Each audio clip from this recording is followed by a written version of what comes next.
Good afternoon.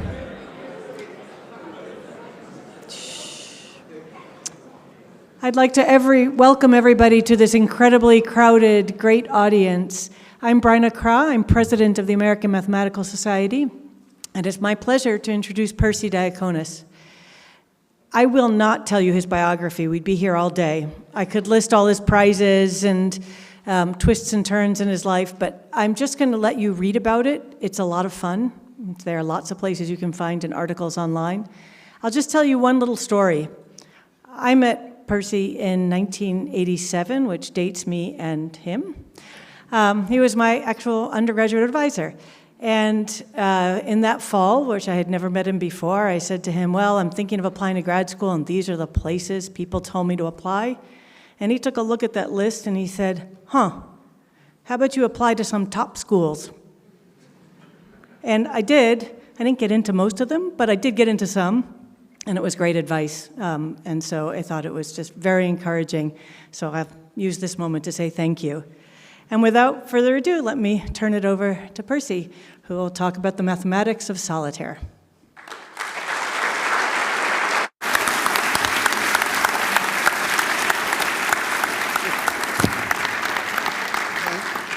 Now, can you hear me? Yes, you can. Yes, I can hear me. So that's good. Ferocious. This looks like it didn't do what it should, but it's about to get fixed. Let's keep going. Now it'll be okay. So good evening. So I'm a mathematician, and I work in the part of mathematics that's called probability theory. And probability theory has unsavory beginnings. It began life as mathematicians trying to figure out about gambling and games. Fermat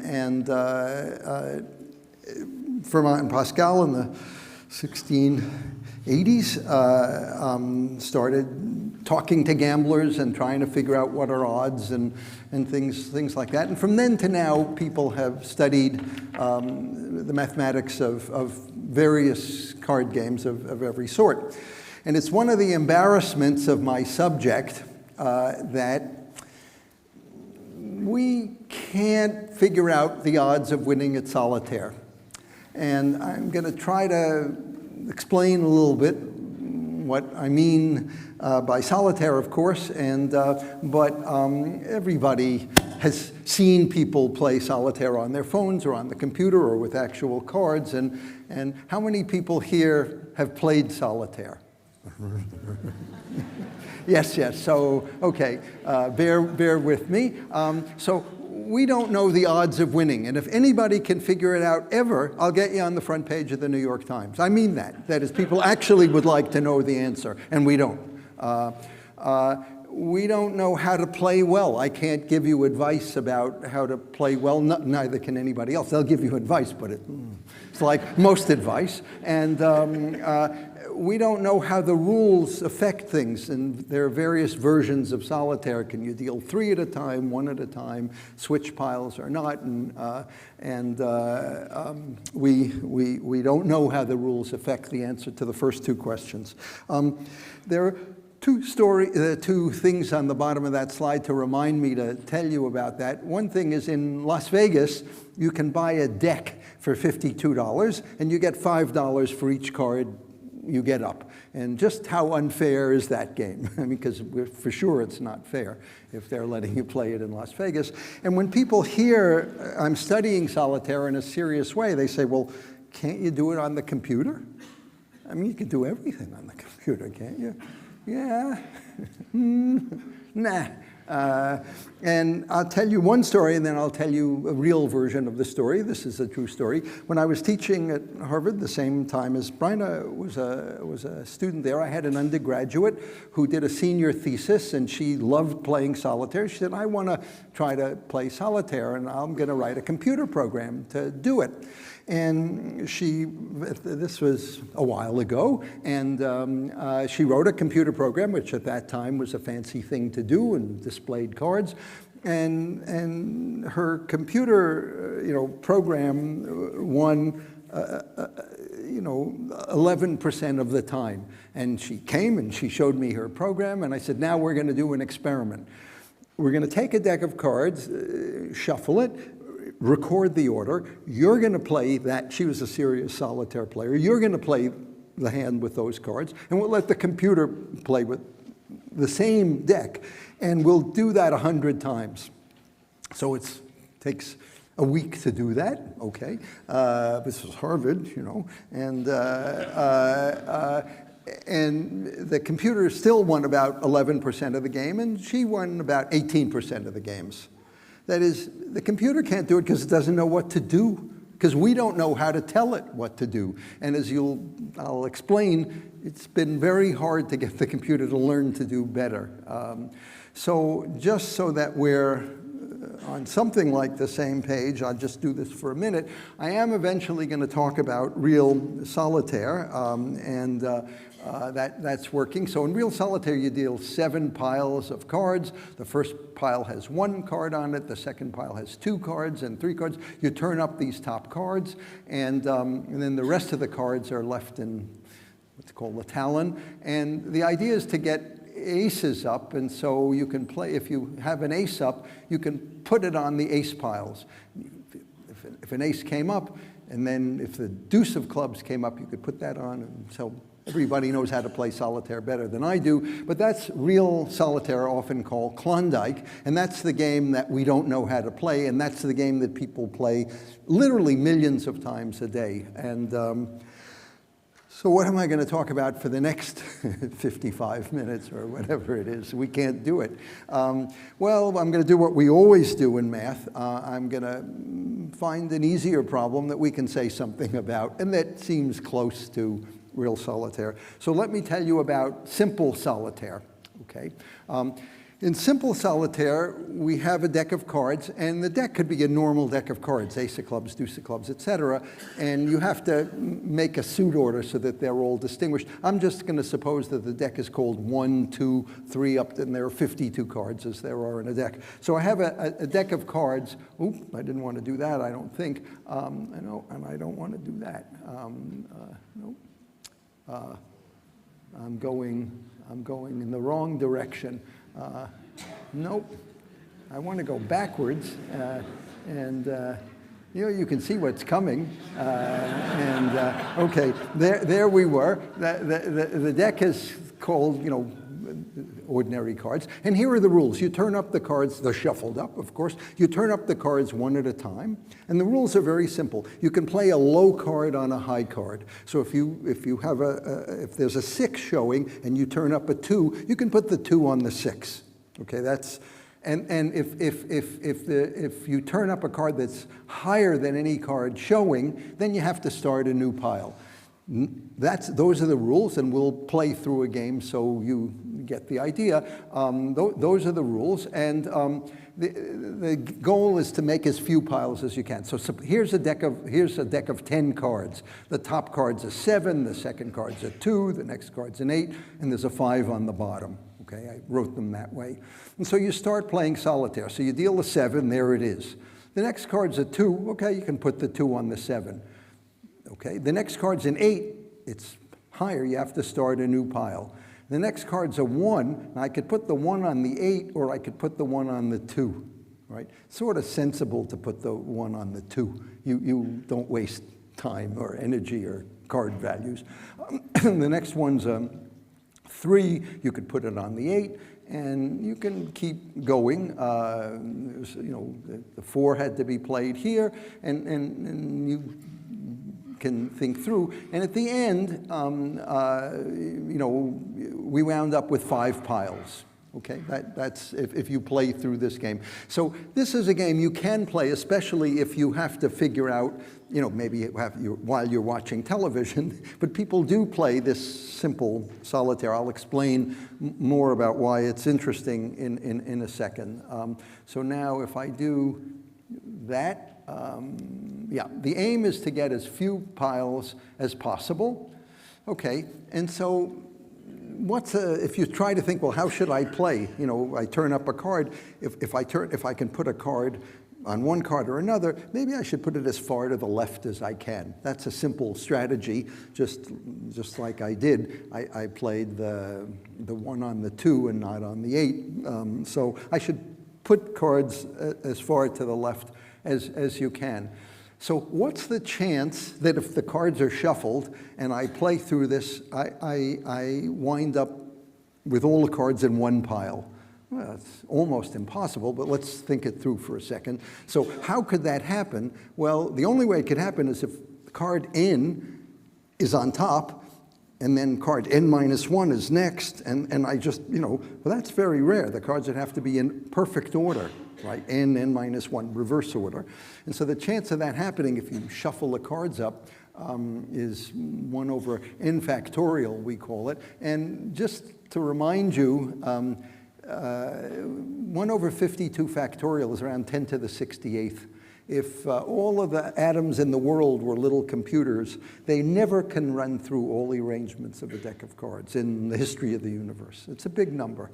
So the chance of your getting one pile is, it never happens. What's the chance when you deal the cards that you wind up with 52 piles? That could happen.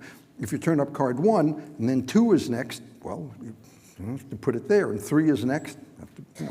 Well, that's again 1 over n factorial. The cards that have to be in perfect order in order for that to happen. So if you played shuffle cards at random, and if you play, how does it come out? I mean, how many piles are typical? Well, that's the kind of thing nowadays we do by experiment. And here's a little experiment. I took a deck of 52 cards, and I played solitaire 10,000 times, okay, and by simulation. And these are the proportion of times of my 10,000 trials. So very rarely I had 8 piles. 9 piles. Once I had 18 piles. But more or less the number of piles is 10, 11, 12, 13, something around there. So typical play of the game winds up with around something between 10 and 13 piles. The chance of 9 or fewer was about 1 in 20. And so maybe you can say, okay, you win if you get 9 or fewer piles. That's a way of getting started on trying to think about how does it work out. Remember, this is a math talk. Sorry, this is a math talk. Tiny little bit of mathematics, but it's friendly. So I'm going to tell you about something called L of pi. So pi is a permutation, which for me is an arrangement of a deck of cards. Okay, just an arrangement of a deck of cards.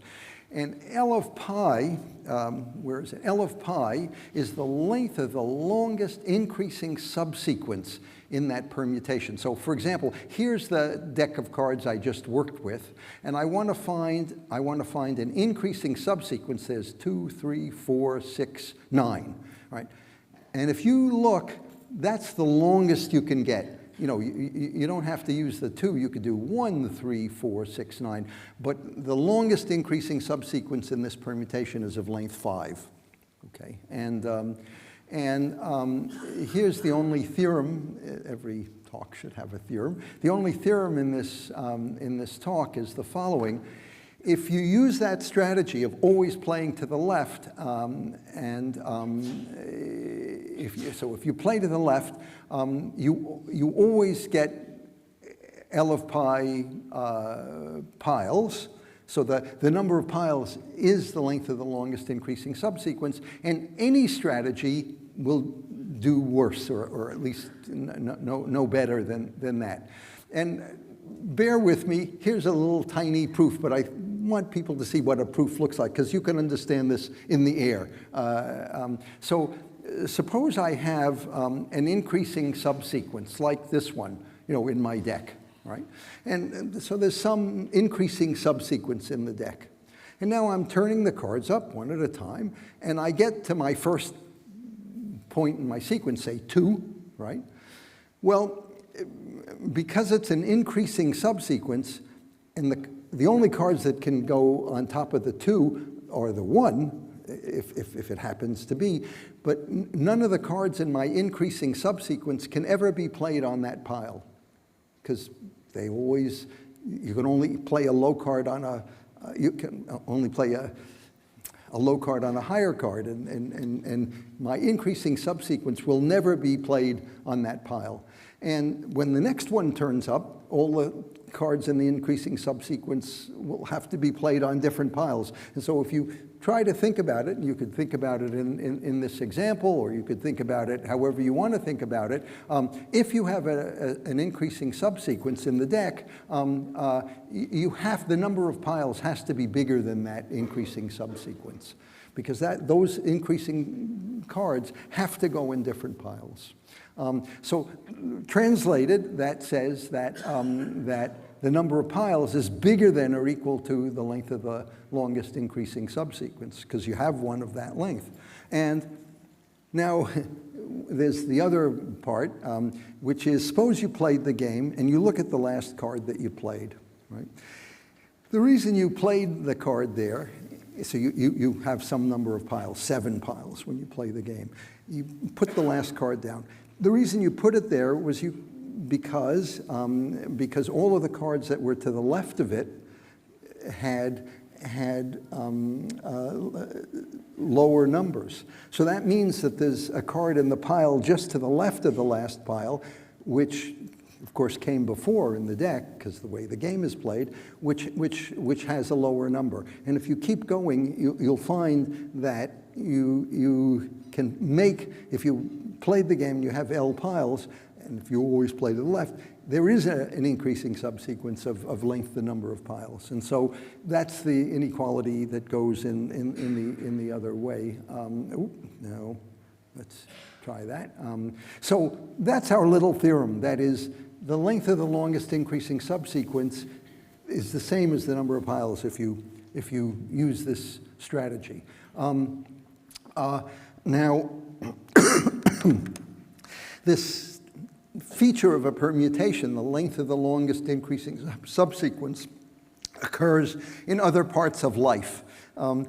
Anybody who plays cards, you get a hand of cards, say you're playing bridge or poker, and if you sort the cards, what do? You take a card out and you put it in, you take a card out, and put it in, you sort the cards the way don't want to do that. I want to do this. Excuse me. So when you sort the cards, you take a card out and put it out. So suppose you had a deck of cards and you want to take a card out and put it in. How many of those moves does it take to sort cards, to sort a hand of cards? Well, it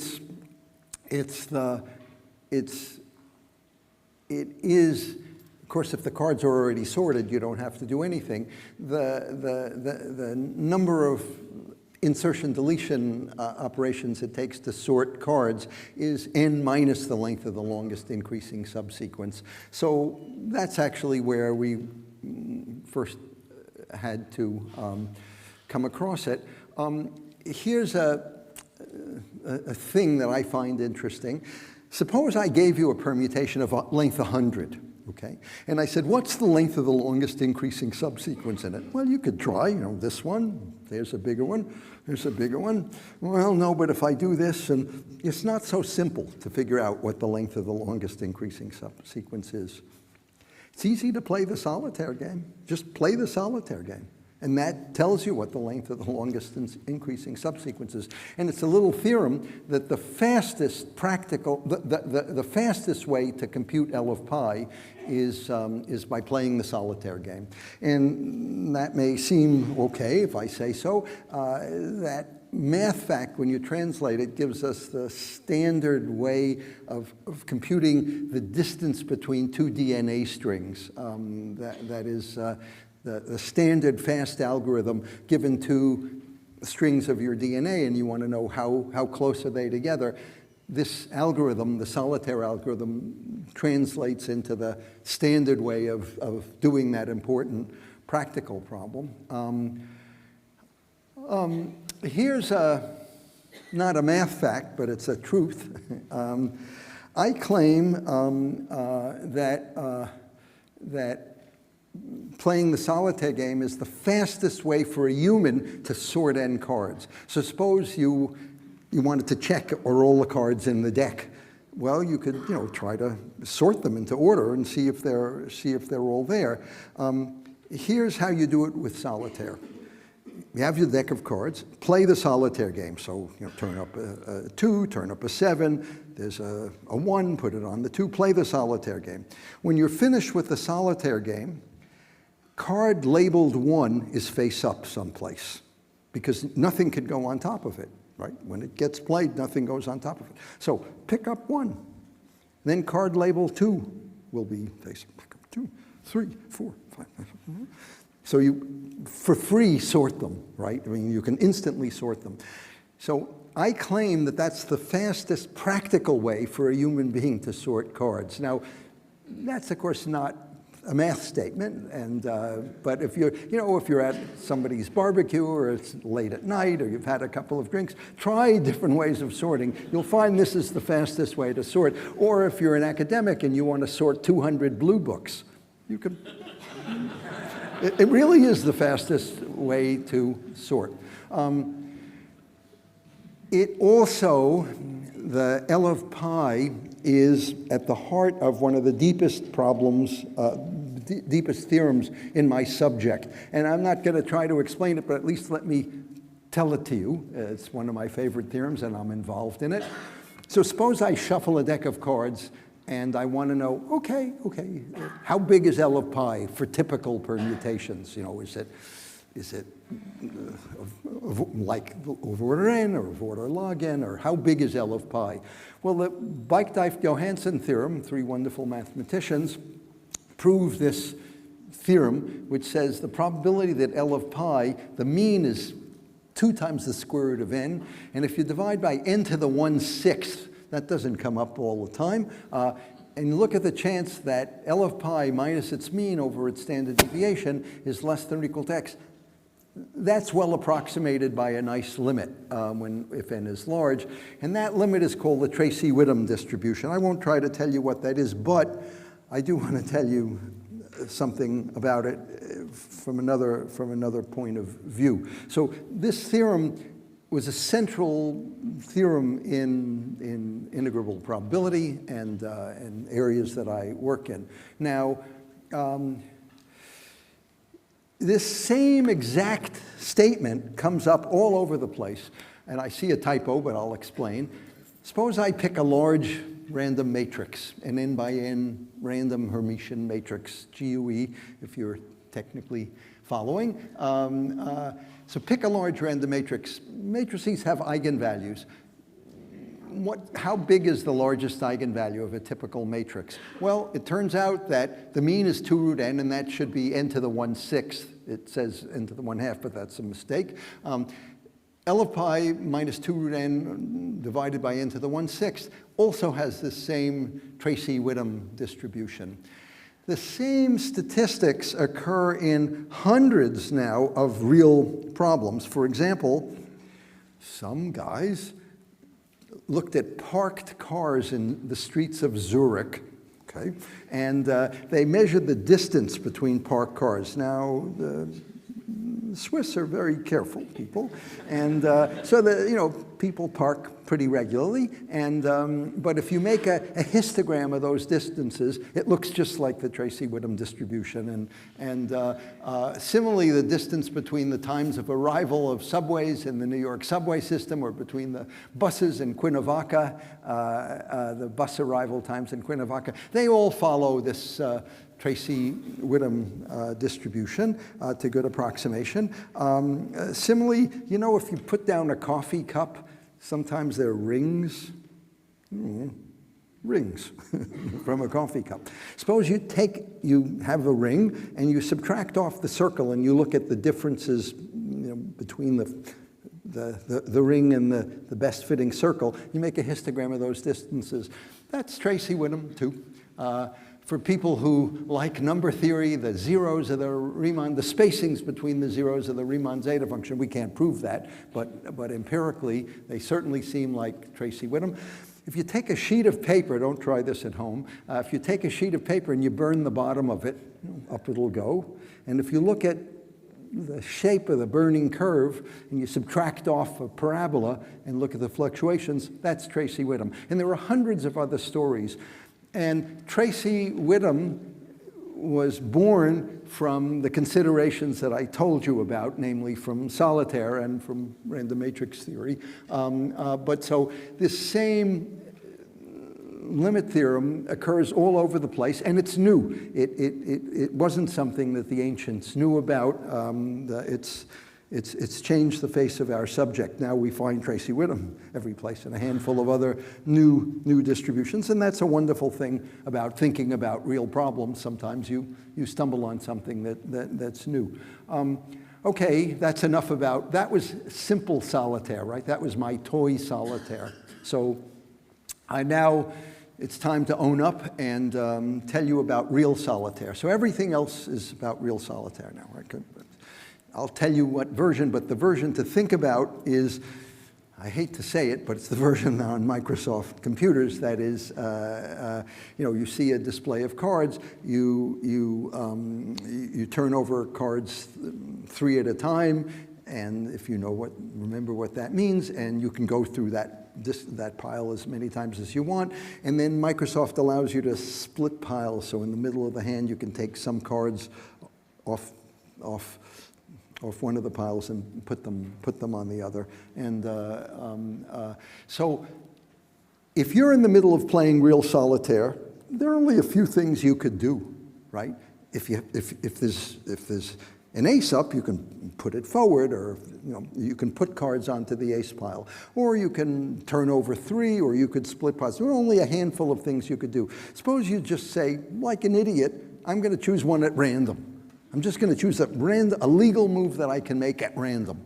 Maybe the only thing to do is to turn over 3, but then there's only one choice. So if you do that, you win about 7% of the time.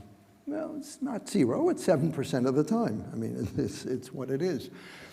A simple strategy that I'm going to explain to you in a second, as close as we come to being able to give advice as to how to play, wins about 13% of the time. Good players win 18% of the time. Now, how do I know that? Well, I give talks like this, and people come up to me and say, I play solitaire, and I record my games. Oh, yeah? I'll be your friend. What are your statistics?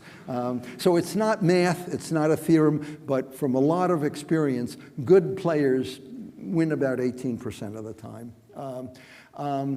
Okay, so I once gave a talk like this at MSRI, our Math Institute at Berkeley, and the director of MSRI, the Bryna Krah of MSRI, the fearless leader, came up to me and said, I play solitaire and I record my games. I said, it's good. And he said, I've got about 5,000 games that record. Well, that's a lot of data. I'll take it. And he said, but I play, and he told me something interesting, and you can try it if you're a solitaire player. He played what I'm going to call thoughtful solitaire. So thoughtful solitaire is you play with all the cards face up. Now you may think, well, that makes it easy. Try to think about it. Well, if I do this and that, it takes about 20 minutes to half an hour to play a game if you're thinking about it as you go through. Okay? It took Kaplansky, Cap as he was called, you think about one of the great mathematicians, 5,000 games of solitaire, 20 minutes a game. Gee. Okay, I read bad detective novels, so I'm not going to criticize anybody. But so Cap, playing thoughtful solitaire, and he was a brilliant combinatorialist. He won, he has an advantage. He can see all the cards. He won about 36% of the time. Okay, now the game with all of the cards face up has nothing unknown in it. So that's amenable to computer analysis. So with Rabian and Ben Van Roy, we got the computer to play, and I'll explain a little bit how we did it. We got the computer to play Cap's game with all the cards face up as well as we could program a computer to do it. And we were winning around 70% of the games. Now, so I called him and I said, you know, Cap, could I talk to you? And he said, well, what do you want to talk about? I said, well, we programmed a computer. And he said, so he said, you know, he was shocked that the computer did, you know, better than twice what he did, something like that. And he said, I thought I played that game better than any, you know, I thought I played it about perfectly. And the idea that he was so far off, he found depressing. And I went and talked to him, and I don't know if you know it, but checkers is now a solved game. The computer can play, you know, checkers just perfectly. I mean, and they know, you know, who wins, and you know, and the guy who was the best checker player in the world, who never lost a game since he was 12. Okay, he was playing against the computer, and he was down, you know, 7 games to 2, and there were 100 games total, and he just saw he was going to lose. And he began to get sick, and then he killed himself. So it's a true story. And his biography was on Cap's side table. I thought, what have I done? You know, but okay. I actually wanted to learn from him, but that wasn't going to happen. Some people use bigger computers and a better program, and they played thoughtful solitaire. It's an interesting game to try, and they won 82% of the time. Okay, here comes a theorem, and I'm just going to tell you the theorem, but you know, not every game of solitaire is winnable. You know, sometimes if there are no aces on the top of the cards, and if every third card in the deal 3 pile is not an ace, then you know you're never going to be able to put the first ace up, and you can't win. These people determined that at most 82% of the decks are winnable by any algorithm. That is 18% of the time, whatever you do with all the cards face up, and of course therefore with the cards face down, there's no way to win. So 18% of the time you can't win at all. And so this clever computer algorithm, or us, matches that from the bottom, and so not that we can say what the computer is doing, but at least the computer can win. This is all this thoughtful solitaire with all the cards face up. So it's also worth saying that here's another theorem.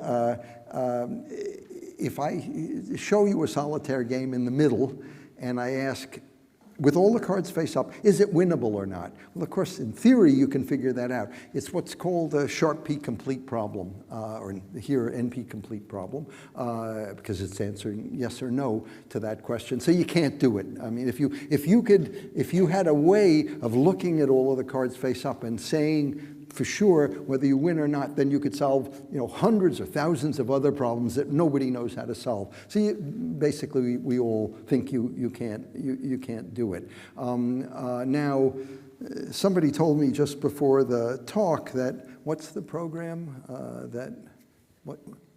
Well, maybe I should ask Nick. Well, go ahead. Just be brave. Well, okay. There was a version of solitaire on Linux. Right. The Linux version of solitaire tells you in the middle of the game whether it's winnable or not. Now that seems a contradiction to this theorem, but this theorem is an asymptotic theorem, that the general problem for arbitrarily large decks, you can't decide whether you win or not. But n is 52. N is 52. 52 is different than arbitrarily large, right? So you have to remember, we all have to remember that that asymptotics is one thing and the real world is another. Okay, here's as close as I can tell you to give you advice if you're a solitaire player. This is a simple strategy for playing solitaire. So it goes this way. If you can move a card onto the ace piles, just do it. Well, we call it +5.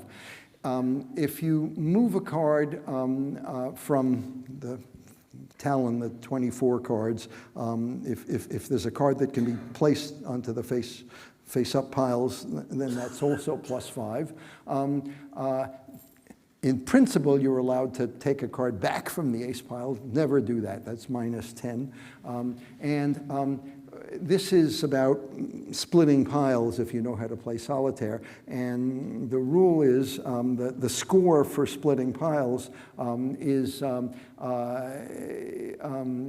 move from the build stacks to the build stacks with the score is k+1. When you make your move, you can turn over a card which was face down on a pile of size k. So you want to allow yourself to.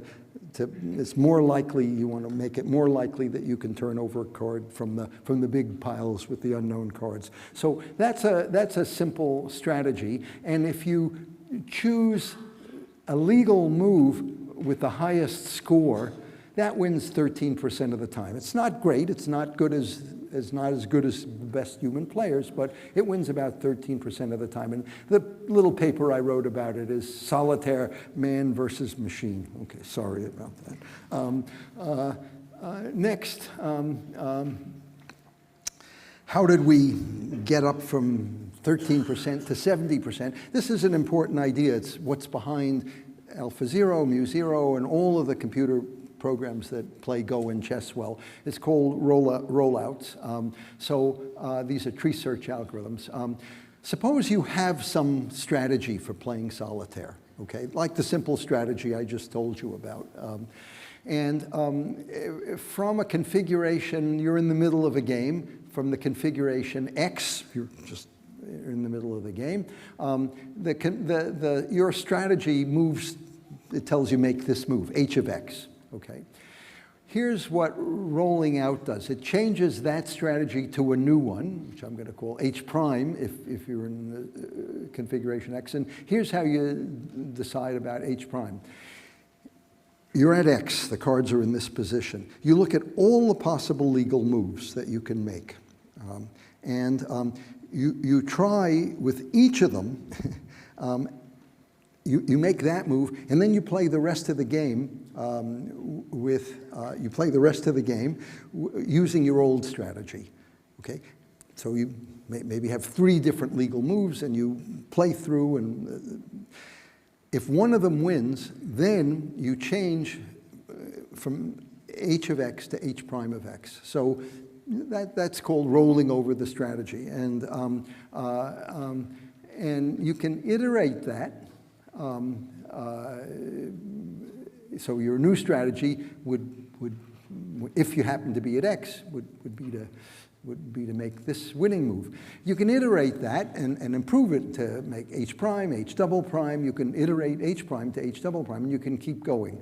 So here's how it went. The simple rule that I told you about wins 13% of the time, and it's lightning fast. It's about 1/5 of a second. Kaplansky, my thoughtful colleague, was winning 36% of the time. He was taking 20 minutes to play each game. If you use this rollout thing once, one rollout, it goes from 13% to 31%, and it's still half a second a game. If you roll over twice, it's up to, close to 48%, and it's taking 7 seconds a game.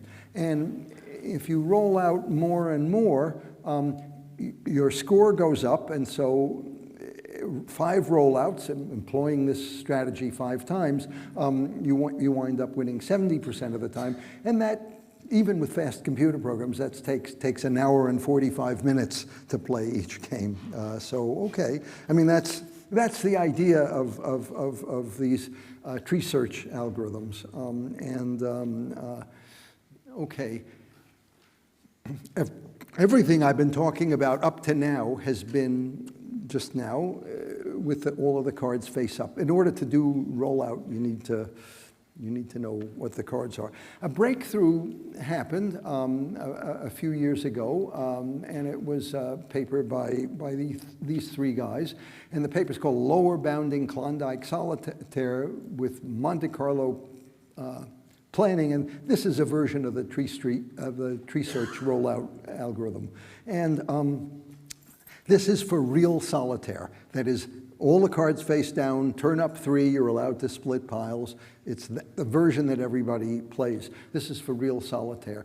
And what they found by using this on real solitaire, this is the best that the computer can do, is with 100 trees, it was getting around 25% of the time, and it was taking, well, 44 seconds, close to a minute a game, a little less. 1,000 trees, they did better, and 2,000 trees, whatever that means, but improving their computational resources, they wound up winning close to 35% of the time, 35% of the time, and it was taking a long time to play. Now, somebody might say, oh yeah, but that's you guys fooling around. What if you put the guys, Alpha 0, Mu 0, those are the guys who won Go and chess, right? What if they want to do this problem? I tried it. I tried them. I went and gave a talk for the team, Alpha 0. They assigned me 4 PhD engineers, and they worked on it for 6 months, okay? And they couldn't do anything close to this. They could hardly get it to run, actually. It's hard to get the computer to place. Now, if the national defense depended on it, yeah, probably they could do more. No, but it was a team whose job it was to solve challenging problems, and I promised them I'd get them on the front page of the New York Times, and they did nada. Okay, that's just the truth, that's all. So the computer can't, it's nice that the computer can't do everything, right? It can do an awful lot. So here's a summary, and then I'll stop and let you talk. So real solitaire is still hard. Random play, 7% of the time. The simple strategy I told you about wins 13% of the time. Whatever you're doing, if you're a serious solitaire player, you're probably winning around 18% of the time. The best that the computer can do, and it's way more, it's close to double, is 34% of the time. By the way, we have no idea what the computer's doing. I can't use that complicated simulation and tell you how to play well. It's just, it can do 34% of the time, okay? Cars can go faster than people, too, and the best anybody can do is 82%, and so it's still hard. I told you about this toy solitaire game. It's instructive, we learned some things, and it has very nice math tied to it. If you want to try a problem, here's a problem that I don't know how to do, but I think it might have nice math. Try my toy solitaire game. You can play a low card on a high card, just that version, but just make it be so that you can only play a red card on a black card. Okay? Just the same story, but just, and I don't know what the answer to that is. Suppose you wanted to learn more about this.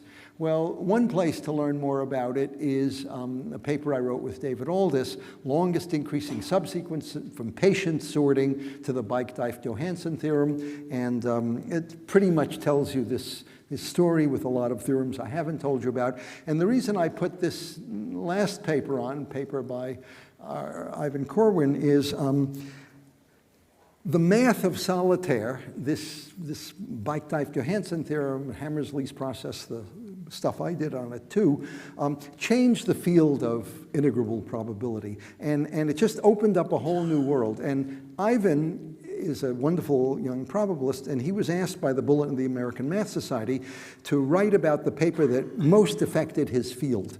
And the paper he chose to write about is my paper. Yes, okay, that's good. And he tried to explain how our paper with Aldis changed the subject of integrable probability.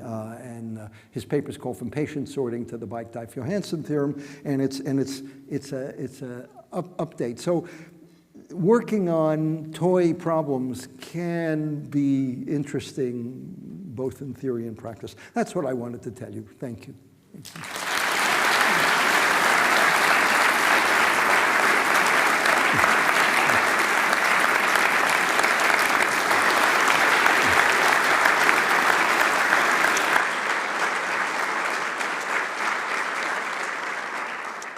Okay, thank you very much. We have some time for questions, and there's some microphones, so we'd like to use the microphones. There's Melissa. Bravely yell out, and then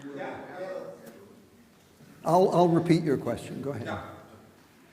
So last week I taught combinatorics and we did RSK. And when I saw the pictures of your multiple piles on one of the early slides, that looked very much like it, but I didn't have the time to check this. Is there a relation? Yes, so there's a beautiful part of mathematics called the Robinson-Shenstedt-Knuth algorithm, RSK, and there's more than a connection. It was the way that RSK was invented. So people think RSK, it's some deep, beautiful, magical thing, but Don Knuth, the great computer scientist, was at our spy agency, the Institute for Defense Analysis, it's called, okay? And he was working on patient sorting, you could imagine that. And his roommate was Shenstedt. And Shenstedt said, "What are you working on?" And Don explained about patient sorting.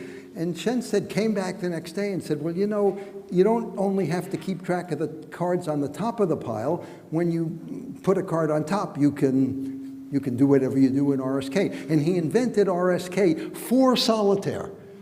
So, right. So your feeling is right, and it's an example of how people hacking around with seemingly silly things can invent things that change the world. So thank you for a good question. Great. There's one here in the middle. And if you raise your hand, I'll look for you. Thanks, Persi, for a really I'll repeat. Go ahead. Thanks, Persi. You said that with these kind of clever computer programs, you don't know what the computer's doing. Could you reduce the number of cards dramatically, like only go from ace to 6 or something, reduce the number of piles, and then see if the computer's doing something that you can understand in a smaller setting? So I hope people understood that. You know, that's a thing we do. You know, if there's a hard problem you can't solve, there's an easier problem you can't solve. And so what about working instead of with 52 cards, working with 6 cards? That's what the team at Alpha Zero, Mu Zero did. And after 6 months, they could play perfect solitaire with a 6-card deck. So first of all, that's sort of embarrassing. And they couldn't look at it and figure it out. And they tried it with a 12-card deck, and it just didn't run. So, of course, that's one of the big problems in black box AI is what is the computer doing? And a lot of people are working on it, and we're thinking about it. And if I get to give this talk 5 years from now, if I get to give this talk 5 years from now, it wouldn't surprise me if we had a reasonable way of looking at the data and try to say what the computer was doing. But right now, it's just hopeless. So I can't help you yet, but maybe somebody in the audience can help.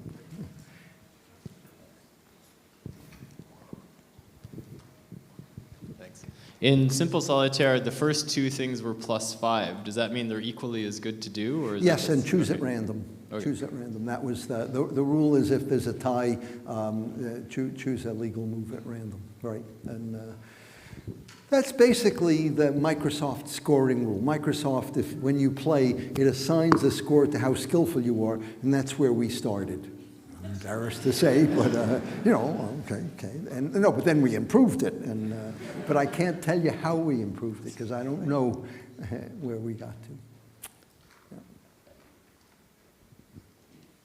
Hi. Do you have any results for if you're allowed to go through the talon one at a time rather than Say it again. Do you have results for if you're allowed to go through the Talon. the talon, one at a time. One at a time. Rather than three. So the answer is yes and no.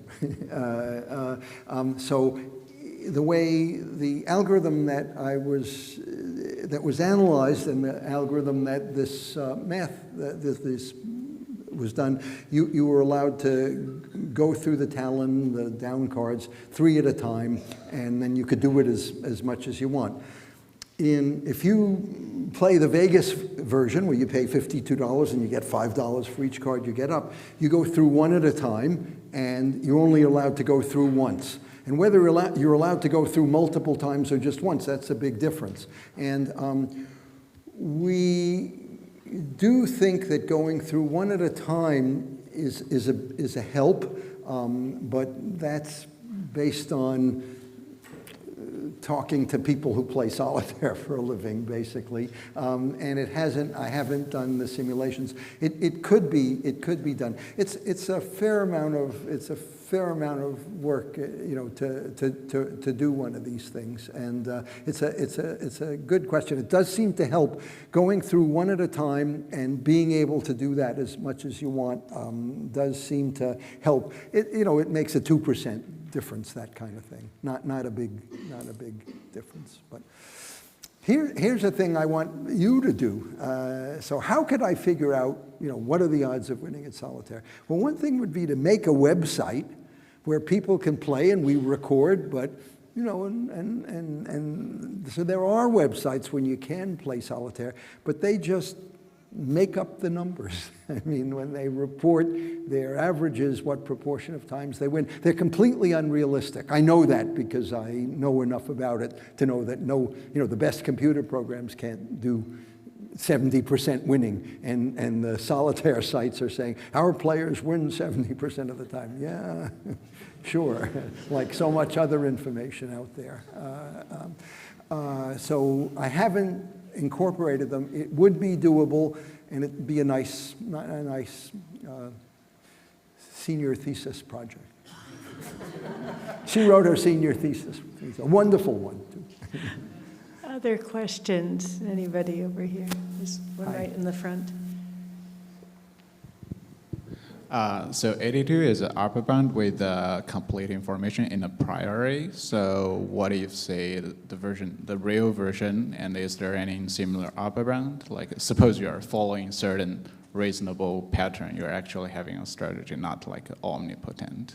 So of course, the upper bound for all the cards known is an upper bound for some cards unknown, right? And so the best any algorithm can do is 82%.